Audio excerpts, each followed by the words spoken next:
when times when the economy gets a little bit more tough, you do see some tightening of the belts.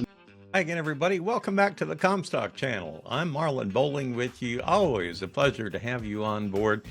I want to remind you right off the top, make sure you like these videos, subscribe to the videos, and you do that by clicking on that bell icon down below and share these videos with others as well. As thanks to your help, we continue to be one of the fastest growing ag podcasts out there anywhere. So thank you so much for all your help. Want to remind you too to check out our premium services. Boy, you can get our morning newsletter that's chock full of market information and all kinds of great things in there. And yeah, it's a premium service, but you can try it out for just $1 for the first month. You need to check that out. Well, today I've got Curt Blades with me, and Curt happens to be with AEM. For those uninitiated out there, Curt, explain what AEM is and what it does. Sure. AEM is the trade association for the off-road equipment space. So we represent ag, construction, forestry, mining, and utilities. So all 5 of the heavy off-road sectors. So that will include those storied brands that you're familiar with, like in the ag space, John Deere, Case, AGCO, Kubota, New Holland. Also the construction brands of Caterpillar and Komatsu, but then also including some of those short line manufacturers, as well as those in the technology space. So we span all areas, and we do things like provide good market intelligence to our members, as well as lobby for their interest in Capitol Hill and in Ottawa. You know, over the years, I've had the pleasure to attend some of your trade shows that you help put on, and I've always been really impressed. You have such a large reach. First time I went to one, I thought, well, it'll be kind of a regional U.S. event. Nay. It had exhibitors from all over the globe. My goodness. Yeah, I couldn't believe the reach you had. ConExpo is North America's largest trade show that happens every 3 years in Las Vegas. So that's, primarily focused on the construction industry, but just sort of by extension, you end up with kind of covering all of those areas combined when you're talking about 2 million square feet of trade show space in the Las Vegas Convention Center and about 250,000 people. Kind of get a lot of folks in there. So yeah, we cover a lot of breadth. That's a lot of fun. And then in the ag space specifically, we have a partnership agreement with Commodity Classic to sort of help make sure that is in line with what farmers need and what works out for the equipment manufacturers. In fact, that's coming up in March. So we're in the throes of planning for that right now in Colorado. Well, and I look forward to that because we're also going to have a special event as a part of Commodity Classic. So I'm sure that you and I will be crossing paths there. Absolutely. And I look forward to comparing notes with you guys. Yeah, that should be a good one. That'll be in Denver coming up. In Denver this year, you bet. You bet. Yeah, so I've looked at the facilities. It's a gorgeous facility overlooking the mountains. All of your listeners need to make plans to fly out to Denver, drive out there. It's gonna be a little cold because it's Denver, but that's what's going to be fun about it. Is that you're close to the mountains and the views are spectacular. Obviously, Commodity Classic with about 10,000 of your closest friends ends up being a pretty great gathering for farmers. You bet. That'll be something different for one of the big winter events. You bet. So the last time you had one, of course, has been a few months ago, last time that you have had a big event and a trade show. A lot of water has gone under the bridge, let's say, since then. Right. Did 2024 pan out like you had thought it would, or what surprised you about equipment sales this year? Well, I'm not a predictor, so I got to be very, very careful to say that. But I think as we were approaching the end of 23 and looking into 2024, I think all of us, kind of see these storm clouds that we're dealing with right now. We kind of knew where commodity prices were headed. We knew sort of this uncertainty that's out there because of a lack of a farm bill. We know the uncertainty that's out there because of sort of some global tensions. We've got an election coming up. You've got all these sort of things, interest rates, economy. You add them all up together, and it doesn't necessarily make for a very rosy picture looking forward to agriculture. So towards the end of the year last year, even though we were starting to see we're seeing some nice markets, I think realistically we know that there's some storm clouds ahead of us. So looking into 2024, it's been a little soft. I'm not gonna lie about it. It's No way to sugarcoat it. If you look at the earnings reports from all of our members, they're all pointing to that as well, and seeing predictions of slowdown really throughout 2024 and probably carrying on just a little bit further. It's not unexpected, but it's certainly not welcomed. Having said that, there's always opportunities because we're getting ready. We're sitting here in August 26th today when we're recording this, and looking out my window in Iowa, it's really hot today, but also driving down the road, you see some really good corn yields. So, nothing solves the farmer attitudes and harvesting a really good crop. So, who knows what that will look like the next half of the year. Well, let's talk about some of the things that have taken place then. Of course, you break everything down into different categories. I guess you have harvesting equipment that you track, you have tractor equipment and all sorts of different off-road type of equipment there. What did you notice when you speak just about the agricultural equipment this year? Have they all trended downward in sales, or have you had some areas where it actually looked like a bright spot this year? Well, I mean, first of all, North America is pretty big, so you've got lots of different pockets. So on average, yes, things have been down, but there have been pockets that have been particularly good. There have been regions that have been particularly strong, and there have been segments that have been particularly strong. For instance, in the last numbers, our July numbers, we're seeing some real strength in the articulated four-wheel drive tractors. Those are the really big tractors. Those ones that, oftentimes you have to have a lot of acres to go over. You have to have big fields. Those have seen I'll look at my notes here. For the year in the United States, those are up about 5% for the year and about 18% for the month of July compared to where we were this time last year. So that points to there's something else there. Now that a lot of things come into that. Obviously, if you're buying a large piece of equipment, you are focusing on a business, so you probably have an equipment plan, and this figures into this regardless of some of those other externalities. The other thing is that this large equipment, this articulated four-wheel drive market, also services construction. A lot of road construction figures into that piece. And then the third thing that's quite interesting is that most manufacturers have released a new high horsepower articulated four-wheel drive in the last years. And what we found last couple of years, what we find is that when there are new models released, that tends to drive demand, and that creates demand where maybe it wasn't before. People wanting to take advantage of the latest and greatest technology. Sometimes that's related to engines because you can get a different piece of engine technology, or even more so, get better fuel efficiency, which in prices when you're paying $4 or $5 a gallon for diesel, if you're saving 20% on your fuel efficiency, it doesn't take very long to make that economic decision to invest in a new piece of equipment. So those are certainly some pockets that have showed up in there. Another interesting pocket is the small tractor market. The small tractor market was absolutely on fire during the pandemic. That's largely reflected of the larger economy. Folks that were staying home and investing in their properties were buying small equipment. Dealers couldn't keep that stuff on the lot, and we saw a lot of units sold. That represents a very large portion of the units that are sold in ag equipment in North America. So although, when we're talking to farmers, we tend to think about higher horsepower tractors and even those that are above 50 horsepower. Those under 40 horsepower represents the vast majority of the units that are sold. And that market's been pretty soft for the last few years, largely because it was so strong for a couple of years during the pandemic. That need has just kind of been met.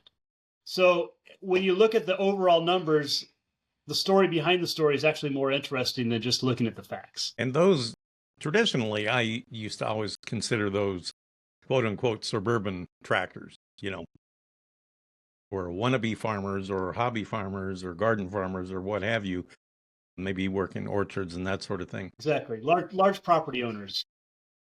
It continues to be a strong segment. It's a different segment than than we might be used to in those of us in traditional agriculture, because the purchase needs are different. It's more of a retail purchase, and someone's looking for it not necessarily to go over thousands and thousands of acres, but to go over to work for a couple of hours on a Saturday.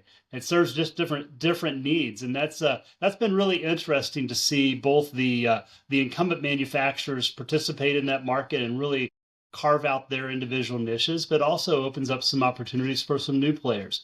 There's some folks that make really good tractors from different parts of the world that they can bring into the United States at a very reasonable price, and it allows someone to get into that market as well. So that's a fun one to take a look at. I think you can talk about all the terms to describe them, but if you are in the business where you have purchased a tractor to do your landscaping or to take care of your property, you want to be in agriculture. You've kind of got that tie there. So that's some could say this is a gateway into them buying the bigger stuff long term when they buy more acres. Now, what about harvesting equipment? What have you seen take place there? That's always, I mean, you talk about a high dollar piece of equipment. You're You talking bet. about harvesters, combines, cotton pickers, and that sort of thing. Well, so for the harvesting equipment, it's another one that's just been fascinating to watch. This time last year, when we would have been talking, we were seeing growth in the harvesting equipment market that has just been, record highs, or certainly near record highs, where new units were being sold. That was a case of a couple of different things. One, brand new models. Every manufacturer had a brand new model, and that goes back to that technology story come into play there. We had some sort of hangover from the supply chain issues of the pandemic, where maybe some of that demand was pent up a little bit and able to be satisfied. So we saw some really good deliveries of machines last year. And so as a result, we're off a little bit this year. And I think that's more of a timing factor than anything else. Probably figures into that. So for the month of July, we're down about 20% from where we were last year this time, but we were up really high last year. So that's to come into play. And then we're down about 17% for the year. So those numbers are down quite a little bit for this year, but I still remain optimistic that that's a really good indication of farmers going to invest in arguably their most important piece of equipment when they feel good about the future. And that's where we point to things like having a solid farm bill, having some stability in the markets, having some stability in the global markets. That's what leads to folks wanting to invest in that large piece of equipment that can top seven figures very easily, because you don't just make that purchase on a whim. You kind of plan for the next 5 to 10 years when you buy that combine. Well, it used to be there was such an insatiable desire that people thought, well, the biggest is the best. I got to have the biggest thing they make, the newest thing they make. Has that attitude changed a little bit this year, do you think? And people are pulling in their horns a little more? It's kind of all over the board. Again, I want to sound like a two-armed economist. It really is, once again, a mixed bag. There are those farmers that have set up their operation to take advantage of the largest, most modern equipment to maximize the uptime. And those farmers are continuing on to that pace. And it works really well for them. If they've got that kind of relationship with their dealer and with their finance sources that they can take advantage of that latest and greatest equipment, that works really, really well for them. And that's obviously continues to perpetuate that replacement market that we've seen. But we're also seeing that when times when the economy gets a little bit more tough, you do see some tightening of the belt. So maybe looking at whether it's options that are included or whether it is horsepower choices, or even holding on to a piece of machine one more year. Those all come into play as well. But I'll tell you, when you look forward 5, 10, 15 years from now, the reason why machines have gotten bigger is to solve for labor challenges. And when you think about how much of an impact that technology has on the way a farm operates, that's what becomes really fun. Because all of a sudden, when labor becomes less of an issue because the machine is more autonomous, perhaps those sizes change, either get bigger because you can handle a larger piece of equipment, or they get smaller because the machine can drive itself. These are all interesting factors that are going to play out in the next 5, 10, 20 years. Well, I look forward to seeing what happens. Well, and now we're entering the fall farm show season. Mm-hmm. They're going to be going on for quite a while now. And I wanted to talk with you about this because you already kind of alluded to that. Some of the new developments in agricultural equipment, technology is everywhere right now. When you talk equipment, I mean, we're talking about massive changes in things like sprayers. Yeah. And maybe things like monitoring equipment. Yep. Also, you have the drone technology that's extremely popular right now, and who knows where that'll go. I mean, they Exactly. keep getting bigger all the time. I still think we're probably going to end up with full-size helicopters flying around with nobody in them here before long. Where do you think this goes, and what is the biggest trend for this year in that kind of non-motorized type stuff? Well, I'll tell you what I said I'm talking to you from Central Iowa, and there's a big trade show that happens opening tomorrow in Central Iowa that I'll be attending. I'm visiting that with my nephew, who's a farmer in Missouri, and he's bringing up 6 of his buddies. And I asked him, "What do you?" And they're all pretty sizable farmers in Northeast Missouri. Like, "What are y'all coming up here to look at?" And all of them said they're intrigued by drones. So that's pretty interesting. These are all younger farmers under 40, so that's interesting. Now, what you don't know is this scratching a curiosity, or is this really trying to explore how that fits into their operation? I think the jury's still out on what that actually is going to mean. We know that they're going to be part of the operation. We just don't know to what degree. The other thing that you see in sort of some of the major releases that are coming out this week, and that things that maybe came out at Commodity Classic this time last year that are on display now for the first time in an outdoor show, are some really big pieces of equipment. I saw that one of the major manufacturers putting forward what will be considered to be the largest harvesting piece of equipment available in North America later on this week. Obviously, back to the previous conversation about size and efficiency, that plays into that. And those harvesting pieces of equipment continue to get large mainly because that window is tighter and tighter. And if you think about some of the fluctuations we see in weather, well, you got to get that harvest out as quick as you can. And that's why a big machine makes a whole lot of sense. Manufacturers are responding to the needs that way. But boy, I think what we've seen for the last 5-10 years at farm shows have all been, push towards automation, a push towards data. That trend's not going away anytime soon. In fact, it's going to continue to refine. I think we find that farmers are really starting to cash in on that value they're seeing from that data, and really using that to make a difference in their operations. So here I am sitting here talking to you, sitting in your office in Iowa. Mm-hmm. And the way things are right now, I mean, you could very easily have a little iPad in front of you, or a laptop, or even your phone, and you could be controlling a dozen pivot irrigation systems in Nebraska or Montana or Egypt, for that matter. Exactly. And you could do it all right from your desk. I mean, who would have dreamed of that 20 years ago? Isn't that crazy? I mean, I talked to some of my friends in the irrigation space, and I love having these thought exercises. And I said, in theory, seeing how advanced irrigation has come. You talk about the center pivot, and you include, chemigation, you include the fertility programs that you can put into an irrigation system, and say, could you push play on an irrigation system and basically say, grow corn and be hands off for the entire season? And the guy paused a little bit. It's like, yes, we can. It's like, but our customer's not ready for it. That's absolutely the case. Is that I think it takes a while to get those of us in agriculture comfortable with the technology, and then we adopt it, and we adopt it in a big way. But I'll tell you, we're also tinkerers by nature. So it's amazing. We did a study a couple of years ago about the water savings of irrigation when a sensor is installed versus watering by the clock. And it's amazing how much less water is used when a sensor is involved versus the clock. In theory, says every farmer that has a center pivot should have sensors everywhere because it makes a lot of sense. But it's still, you can't help but drive down the road and see your neighbor running irrigation and say, well, I guess I should be doing it as well. So there are some real psychological issues that do come into play in farming. But to your original point, could I be doing all of that from my phone? Absolutely. And how cool is that, within years, that's not just, a pipe dream, that's reality. Well, and I mean, you take it maybe a step further, and I mean, maybe we're already there.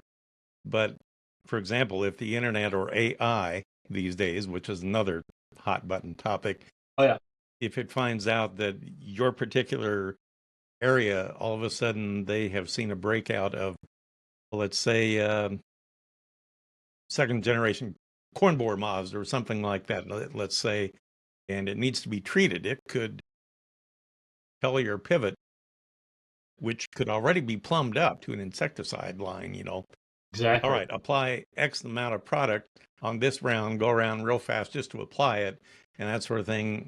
Like you say, you could do that almost all hands off at this point.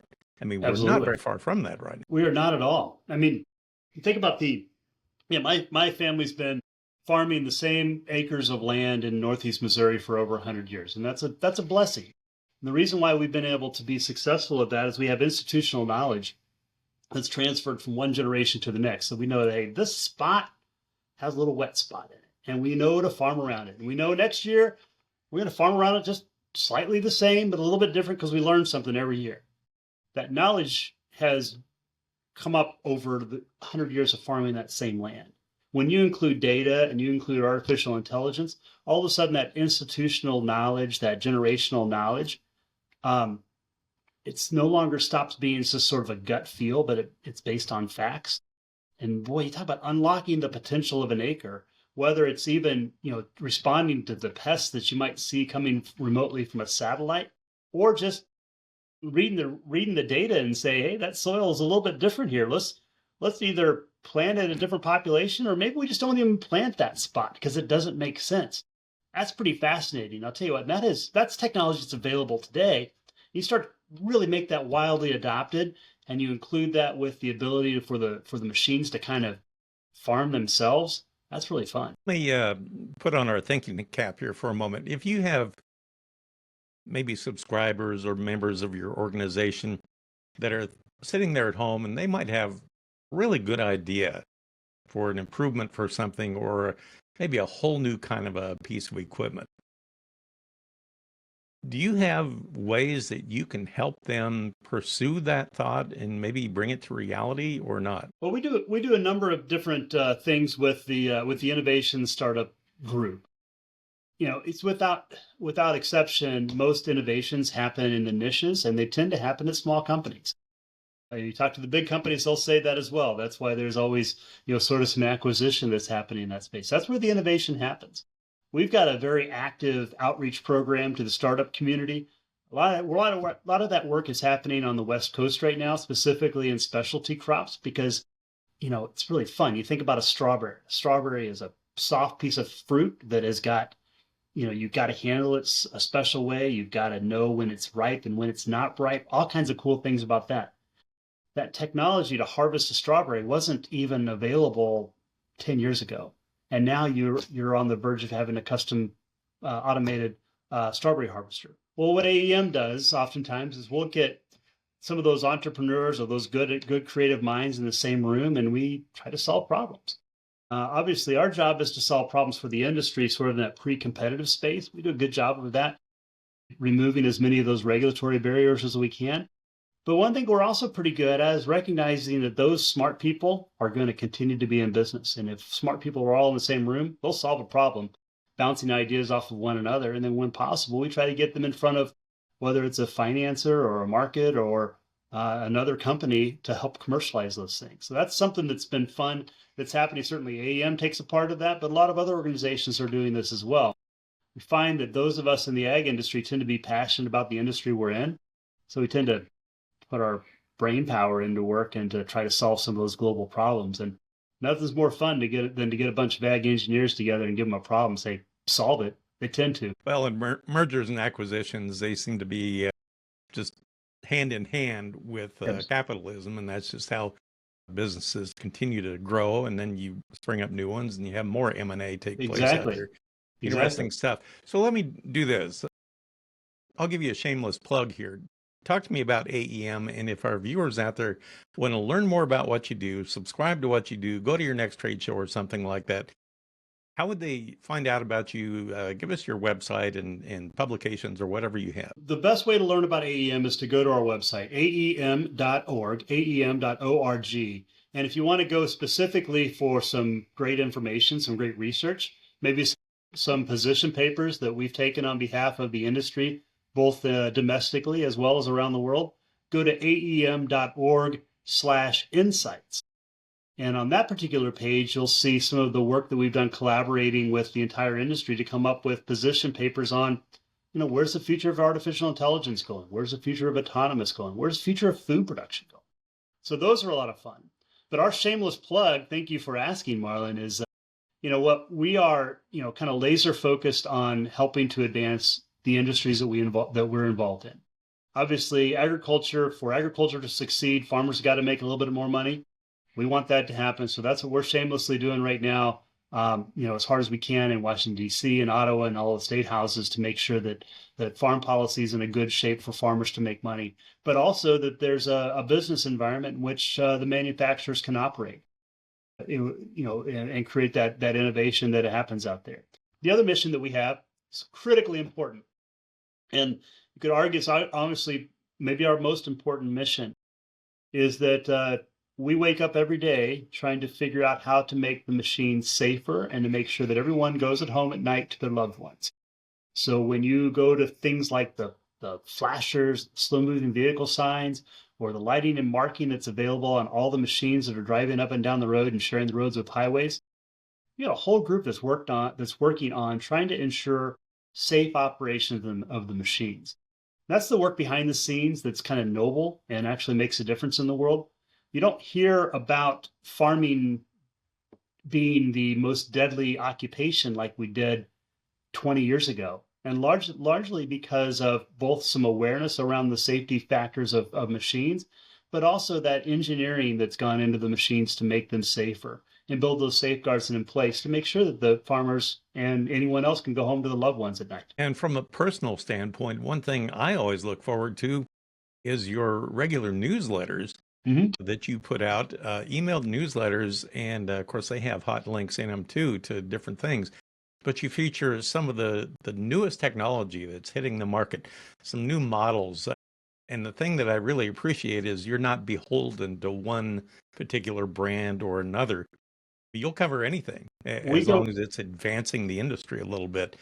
And you send them out fairly regularly if you want to get them, right? Yeah, the AM Industry Advisor is open to anyone that's willing to subscribe to it. I came from the publishing and media world, and so we've got a really, not just to brag, our newsletter's among the best. We tend to break a lot of news, largely because our members do like to use us as a way to get information out to the industry. So I would encourage all of your listeners to, if they're not currently subscribing to the AM Advisor, it comes out on Mondays and Thursdays. It's really good, and it's a quick read. You can probably get through it in about 3 minutes with deep links to some of the latest and greatest stuff that's happening in the off-road equipment space, as well as the technology space. Well, I love what you guys do. You do some very high-quality work and cutting-edge stuff, and I recommend it very highly. And Curt, I'm glad I had a chance to talk with you. And now I look forward to crossing paths and meeting with you in Denver coming up in March at Commodity Classic. Well, I'm looking forward to that. And more than likely, we'll have a whole bunch more new product information between now and then.